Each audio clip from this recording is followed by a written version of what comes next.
ବ୍ରାହ୍ମଣବାଦରୁ ରକ୍ଷା ପାଇବା କେମିତି? ଆଜିର ଏହି ଅଧ୍ୟାୟ ରାମହରି ବେହେରାଙ୍କ ଲିଖିତ ବ୍ରାହ୍ମଣବାଦରୁ ମୁକ୍ତି ବହିରୁ ଉଦ୍ଧୃତ କରାଯାଇଛି। ବ୍ରାହ୍ମଣବାଦରୁ ରକ୍ଷା ପାଇବା କେମିତି?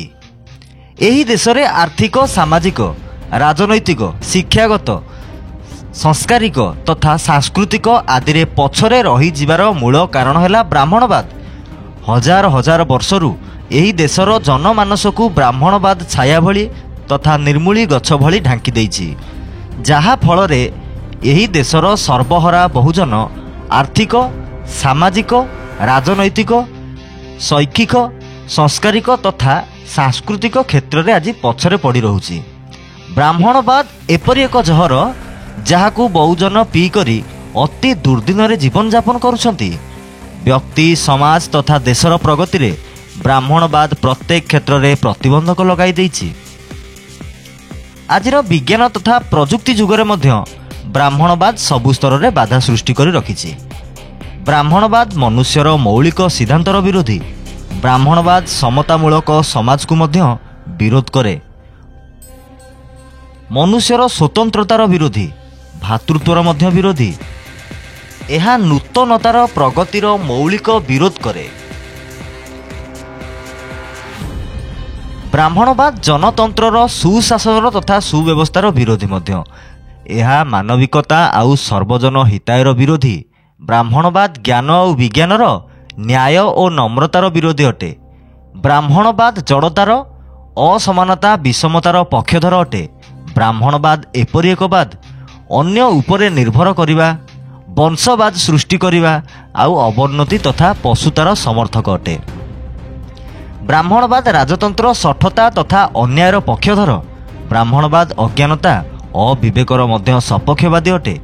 ଧନୀ ଆଉ ଗରିବ, ଶୋଷକ ଆଉ ଶୋଷିତ, ଅର୍ଜକ ଆଉ ଅନର୍ଜକ, ଜ୍ଞାନୀ ଆଉ ଅଜ୍ଞାନୀ, ଛୁଆଁ ଆଉ ଅଛୁଆଁ, ସମାନତା ଆଉ ଅସମାନତା, ସୁଖୀ ଆଉ ଦୁଃଖୀ, ସମ୍ମାନିତ ଆଉ ଅସମ୍ମାନିତ, ବ୍ରାହ୍ମଣ ଆଉ ଶୂଦ୍ର, ରାଜା ଆଉ ପ୍ରଜା, ଧର୍ମ ଆଉ ଅଧର୍ମର ସ୍ଥିତିକୁ ବନେଇବା ଏବଂ ଚଳେଇ ରଖିବା କାର୍ଯ୍ୟକୁ ବ୍ରାହ୍ମଣବାଦ କୁହାଯାଏ।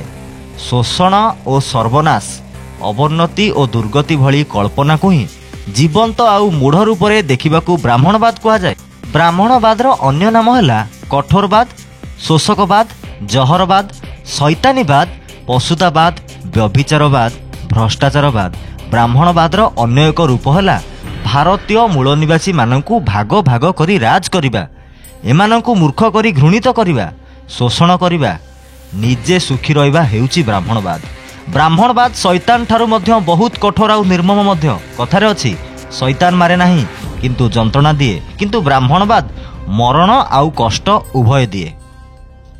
ବ୍ରାହ୍ମଣବାଦ ଏହି ଦେଶରେ ସମସ୍ତ ବ୍ୟକ୍ତିଠାରେ, ସବୁ ସମାଜରେ, ସବୁ ଧର୍ମରେ ପରିପୂର୍ଣ୍ଣ ଭାବେ ଆଚ୍ଛାଦିତ ହୋଇ ରହିଛି। ବ୍ରାହ୍ମଣବାଦର ଗଛ ରୂପକ ନିର୍ଜୀବ ବର୍ଣ୍ଣ ବ୍ୟବସ୍ଥାର ଶାଖା ହେଲା ଜାତି ବ୍ୟବସ୍ଥା। ପତ୍ର ହେଲା କର୍ମକାଣ୍ଡ, ଫଳ ହେଲା ଛୁଆଁଛୁଆଁ, ବର୍ଣ୍ଣଭେଦ, ବର୍ଗଭେଦ, ଅଜ୍ଞାନତା, ଅସମାନତା, ଘୃଣା, ଦ୍ୱେଷ, କଳହ, ଶୋଷଣ, ଦମନ, ଉତ୍ପୀଡ଼ନ, ବର୍ବରତା ଅଟେ। ବ୍ରାହ୍ମଣବାଦ ହେଉଛି ଶୋଷଣ ଆଉ ଦମନ କରିବାର କଥା ସଂଗ୍ରହ କରିବା, ଦୁଷ୍ଟତାର ନୀତି ସଂଗ୍ରହ କରିବା, ବର୍ବରତାର ଆଦେଶ ସଂଗ୍ରହ କରାଇବା। ହିନ୍ଦୁ ଧର୍ମ ବ୍ରାହ୍ମଣବାଦର ପ୍ରୟୋଗଶାଳା ଅଟେ। ଇତିହାସରୁ ଜଣାଯାଏ କି ବ୍ରାହ୍ମଣବାଦର ସମସ୍ତ ନୀତିରୀତି ପ୍ରୟୋଗ ହିନ୍ଦୁ ଧର୍ମ ନାମରେ ପରିଚାଳିତ ହୁଏ, ବର୍ତ୍ତମାନ କାଳରେ ମଧ୍ୟ ଚାଲୁଅଛି। ହିନ୍ଦୁ ଧର୍ମ ଏପରି ଏକ ସ୍ଥାୟୀ ରଙ୍ଗମଞ୍ଚ ଯାହା ଉପରେ ବ୍ରାହ୍ମଣବାଦର ନାଟକ ଆଜି ସୁଦ୍ଧା ଚାଲୁ ରହିଛି। ବ୍ରାହ୍ମଣବାଦ ଏକ ସଂକ୍ରାମକ ରୋଗ। ଯେ କୌଣସି ବ୍ୟକ୍ତି ଏହା ସମ୍ପର୍କରେ ଆସିଲେ ନିଶ୍ଚିତ ରୂପେ ସଂକ୍ରମିତ ହୋଇଯାଏ। ଅନ୍ୟର ଭଲ ଗୁଣମାନ ଗ୍ରହଣ କରିବା କିନ୍ତୁ ନିଜର ଦୋଷ, ଦୁର୍ବଳ ଗୁଣ, ଚରିତ୍ରମାନ ଅନ୍ୟ ଉପରେ ଲଦିଦେବା ହେଉଛି ବ୍ରାହ୍ମଣବାଦ।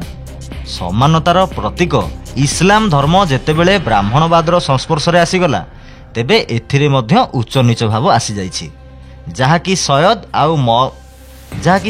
ଆଉ ମହମ୍ମଦ ମଧ୍ୟରେ ଉଚ୍ଚ ନୀଚ ହୋଇଯାଇଛି। ସେଥିରୁ ଏହା ବ୍ରାହ୍ମଣବାଦରେ ଗ୍ରସିତ ହୋଇଥିବାର ଜଣାଯାଏ। ଶିଖ ଧର୍ମ ସମାନତା ଆଉ ଭାତୃତ୍ୱ ଉପରେ ଆଧାରିତ। ଶିଖ ଧର୍ମ ଜାତିନୀତି ଉପରେ ଆଧାରିତ ନୁହେଁ, କିନ୍ତୁ ବ୍ରାହ୍ମଣବାଦର ପ୍ରଭାବରେ ବିମଣ୍ଡିତ ହେବାର ଦେଖାଯାଏ। ତାହା ହେଲା ଶୋଷକ ସମାଜ ଆଲୁଆଲିଆ, ଶ୍ରେଷ୍ଠ ଆଉ ରବିଦାସିଆ ସମୁଦାୟ ନୀଚ ଶ୍ରମିକ ଶ୍ରେଣୀରେ ରହିଗଲେ।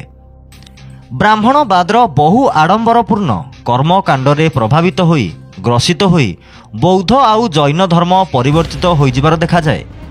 ବୌଦ୍ଧ ଭିକ୍ଷୁମାନଙ୍କ ପାଇଁ ଶିକ୍ଷାଳୟମାନ ତିଆରି କରିଥିଲେ, ଯାହାର କାମ ଥିଲା ବୁଲି ବୁଲି ଜନତାଙ୍କୁ ଜୀବନ ଜୀଇଁବାର ପ୍ରକୃତ ରାସ୍ତା ଶିଖାଇବା ପାଇଁ ପଞ୍ଚଶୀଳର ବ୍ୟବହାର ଜ୍ଞାନ ସମୂହକୁ ପ୍ରଚାର ପ୍ରସାର କରିବା।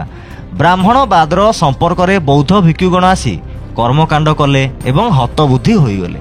ବ୍ରାହ୍ମଣଙ୍କ ପରି ବୌଦ୍ଧଗଣ ମଧ୍ୟ ଗୃହସ୍ଥ ପ୍ରେମୀ ଆଡ଼ମ୍ବର ଦେଖାଣିଆ ହୋଇଗଲେ। ଏହା ଜୈନ ଧର୍ମକୁ ମଧ୍ୟ ଗ୍ରସିତ କରିଗଲା, ଯାହା ଫଳରେ ଜୈନ ଧର୍ମ ସମ୍ପୂର୍ଣ୍ଣ ରୂପେ ବ୍ରାହ୍ମଣ ଧର୍ମର ଏକ ଅଙ୍ଗ ହୋଇଗଲା।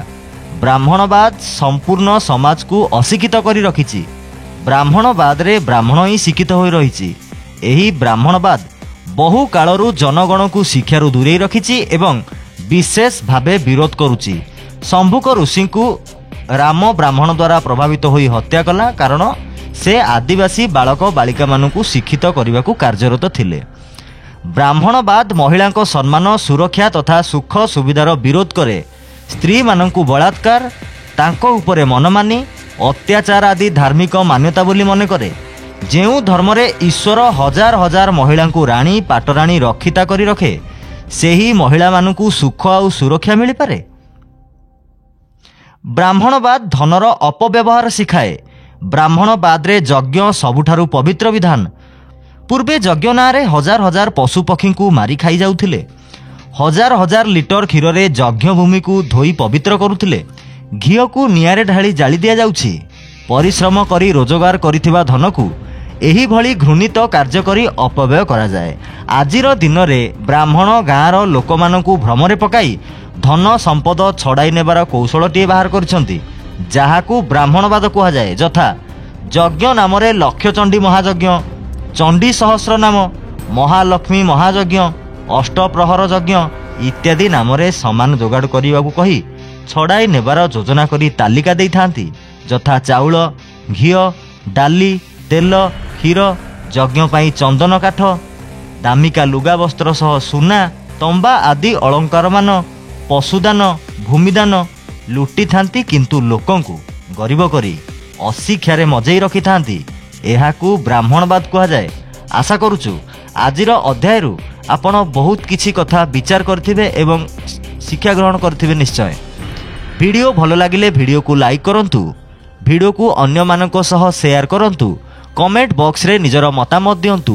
ନୂଆ ଭିଡ଼ିଓ ଦେଖିବା ପାଇଁ ଚ୍ୟାନେଲକୁ ସବସ୍କ୍ରାଇବ୍ କରନ୍ତୁ, ବେଲ୍ ଆଇକନ୍ରେ କ୍ଲିକ୍ କରନ୍ତୁ। ଦେଖାହେବ ଆଉ ଏକ ନୂଆ ଶିକ୍ଷଣୀୟ ଭିଡ଼ିଓରେ। ନମସ୍କାର।